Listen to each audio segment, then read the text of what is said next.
Subscribe now and press the bell icon. Never miss an update. BCCL के जितने भी apprentice है उन लोगों के द्वारा यहाँ पर विशाल का धरना प्रदर्शन किया जा रहा है। आपको बता दूं कि प्रदर्शन का 7वां दिन है लगातार। इन लोगों के द्वारा मांगे की जा रही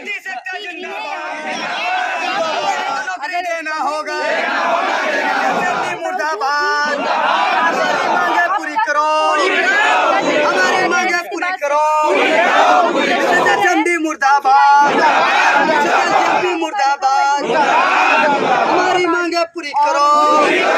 अभी तो ये अंगड़ाई है, अभी तो ये अंगड़ाई है, अभी तो ये अंगड़ाई है, अभी तो ये अंगड़ाई है।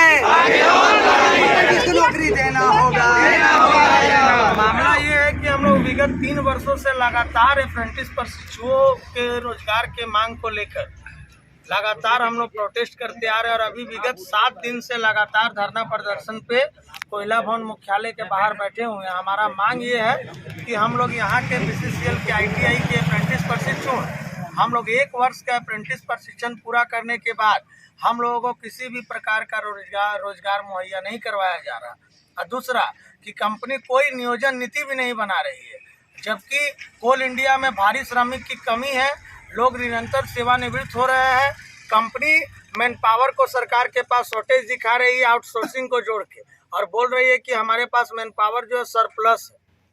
तो मैं यही सरकार से हम गुजारिश करना चाहते हैं प्रबंधन से कि भाई त्वरित हम लोगों को तत्काल संविदा पर भी जो मिनिमम वेजेज के आधार पर हम लोग को नियुक्ति लिया जाए, और नहीं तो हम लोग उग्र आंदोलन करने के लिए। कितने दिनों से आप लोग मांग कर रहे हैं इस चीज को? लगातार 7 दिनों से हम लोग। तो अभी तक कोई भी आश्वासन है, फिर किसी ने भी आकर आप लोगों को कोई आश्वासन दिया? फिर प्रबंधन जीएमपी साहब से हम लोग का वार्ता हुआ, लेकिन उस वार्ता में हम लोग का कोई सहमति नहीं बना। रोजगार का विषय में हम लोग के पक्ष में कोई पहल नहीं किया।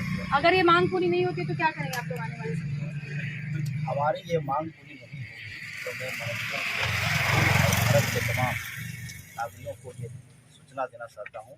मैं बीसीसीएल अध्यक्ष विमल कुमार रवानी, अब ये जो महा आंदोलन होगा, ये महा आंदोलन अब महा क्रांतिकारी का रूप लेने जा रहा है। हमारे 8 सब्सिडी में एक डेट, 1 तारीख और 1 दिन के साथ क्रांतिकारी शुरू होने जा रहा है, जिसमें मैनेजमेंट को भारी क्षति होगा। और आने वाला दिन में हम लोग इसके कॉल ब्लॉक को भी बंद करने जा रहे हैं। और आने वाला दिन में अब ये हमारा हर प्रखंड में जो है जनता हमारा समर्थन कर रहा है, और हर प्रखंड में सीएमडी का पुतला दहन हम लोग करने जा रहे हैं। और कोई है जो बोलेगा? ताकि प्रशासन की आंख खोले कि आप लोगों की मांग पूरी होगी। हम लोगों की मांग को उन्हें पूरी करनी ही होगी, क्योंकि हम लोगों ने ये ठान के आए हैं कि अगर हम लोग को रोजगार नहीं मिलेगा तब तक हम अपना घर नहीं लौटेंगे। हम लोग लगातार 7 दिनों से बैठे हुए हैं। अब हम लोग उग्र आंदोलन करने के लिए बाध्य होंगे। आज मजदूर दिवस के दिन आज हम लोगों को एक तरफ मजदूर खुशहाल है और एक तरफ हम लोग निराशाजनक, संतोषजनक नहीं है, और बड़े दुख के साथ यहाँ पर ही बैठे हुए हैं, क्योंकि हम लोग ट्रेनिंग करने के बाद बिल्कुल बेरोजगार हो गए। हम लोगों को 1 साल यहाँ से ट्रेनिंग किए, कंपनी हमारा शोषण किया, हम लोगों से बेलचा मरवाया, घास उखड़वाया, और हम लोगों के ये लोभन पे रखा गया था कि आपको कंपनी में नियुक्ति किया जाएगा, परंतु बीसीसीएल प्रबंधन हम लोगों को यूज़ करके फेंक दिया। इस बीसीसीएल प्रबंधन से हम विनती करेंगे कि वो अपना वादा को निभाए और तत्काल जितने भी अप्रेंटिस साथी आज धरना पे बैठे हैं विगत 7 दिनों से, उन लोगों को तत्काल संविदा के आधार पर रोजगार दे, अन्यथा हम लोग उग्र आंदोलन के लिए बाध्य होंगे और हम लोग पूरा कोल ब्लॉक जाम कर देंगे, सड़क जाम कर देंगे, जेल जाएंगे तो जाएंगे। लोग किसान के बेटा हैं, और जिस तरह से किसान ने प्रधानमंत्री को हिला दिया, उसी तरह हम सारे अप्रेंटिस सीएमडी को हिला के रखेंगे। और जितना जल्द से जल्द हो हम लोग को संविदा पर न मांग कर रेगुलराइज करना पड़ जाएगा। जितना लेट होगा उतना प्रशासन को मांगना पड़ेगा सीएमडी साहब को। धन्यवाद। आज हम लोग यहाँ पे हम लोग बैठे हुए हैं। आज बेरोजगारी का आलम चरम सीमा पार कर रही है। आज हम लोग प्रशिक्षित हैं। आज हम लोग बीसीसीएल में कार्य किए हम लोग सब लोग, और भली भांति बढ़िया से कार्य किए। ये कोविड-19 महामारी था, फिर भी उस बीमारी को दरकिनार करते हुए हम लोग सभी मिलकर प्रशिक्षु कार्य किए। आज सीएमडी और प्रबंधक हमें पहचानने से इनकार कर रही है। आप बताइए कि इस महंगाई में, बेरोजगारी स्थिति में कहाँ हम लोग जाएं।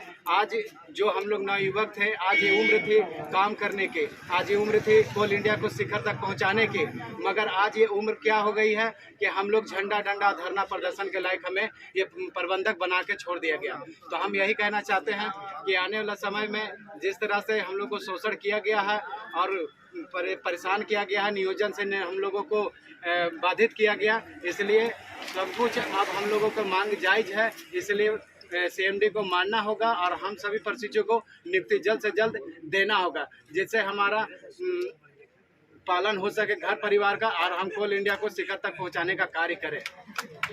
जो है चौथा स्तंभ है इस देश का, और मैं आपके माध्यम से कोल मैनेजमेंट को और खासकर बीसीसीएल सीएमडी को और कोल इंडिया के चेयरमैन को ये संदेश देना चाहूँगा कि हम जितने भी प्रशिक्षु हैं कोल इंडिया से ट्रेनिंग करने के बाद बेरोजगार हैं, जितनी भी सब कंपनियां हैं, रेलवे हो, नवल डॉकयार्ड हो या डीआरडीओ हो या और भी अदर जो सब कंपनियां हैं, वो अप्रेंटिस करवाने के बाद उनको विशेष योजना के तहत, नियोजन नीति के तहत उनको अपने कंपनी में बहाल करती है।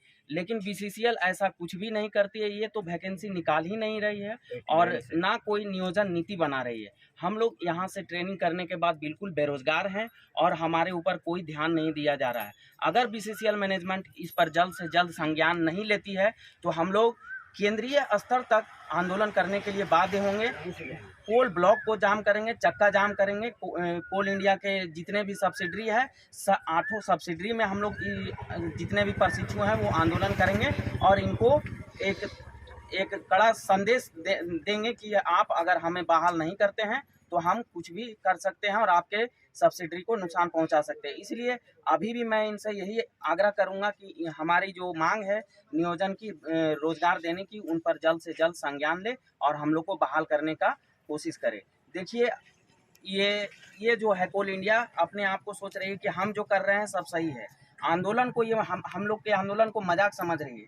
ये उदाहरण है देश का कि प्रधानमंत्री जी ने भी एक कानून लाया था, कृषि बिल, और जब किसान आंदोलन पे बैठे थे तो उनको आंदोलन जीवी, परजीवी और भी बहुत सारे शब्दों से उन्हें नवाजा गया था, लेकिन लास्ट में उनको वो कानून वापस लेना पड़ा। उसी तरह हम लोग भी आंदोलन पर बैठे हैं और इनको हमारे नियोजन नीति को लागू करना होगा। और आपके माध्यम से मैं यही कहना चाहूँगा कि बीसीसीएल, कोल इंडिया चेयरमैन, यहाँ तक कि कोयला मंत्री इस पर जल्द से जल्द संज्ञान ले और हम बेरोजगारों को